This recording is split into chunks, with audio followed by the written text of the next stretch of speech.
अस्सलाम वालेकुम, good morning, सुबह खैर।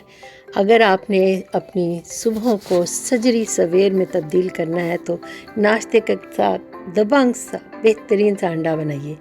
तो ये देखिए, मैं आपको एक नई तरह के अंडे की तरकीब बताती हूँ। इसमें मैंने प्याज, हरी प्याज, टमाटर, धनिया और चिप्स लेके उनको छोटा छोटा काट के, जो रेडीमेड चिप्स आते हैं उनको छोटा छोटा काट के उनके डाइसेस इसमें शामिल कर लिए। अब इसमें नमक, काली मिर्च और थोड़ी सी लाल मिर्च मिक्स की थी और फिर इनको थोड़ा सा सौटे करके इसमें आप ऑयल ज़रा ज़्यादा डालिएगा। अब देखो, इसको मिक्स करके मैंने इसमें 4-5 अंडे तोड़ के डाल दिए। है ये खागीने की तरह ही, लेकिन जायकेदार इतना है कि लोग उंगलियां चाटते रह गए। इस कदर सबको पसंद आया कि मैंने सोचा आपसे ये तरकीब शेयर करूँ।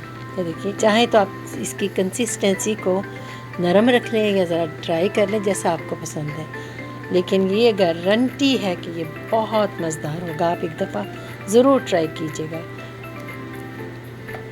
उम्मीद है आप भी ट्राई करेंगे। शुक्रिया, जज़ाकल्लाह, अल्लाह हाफ़िज़।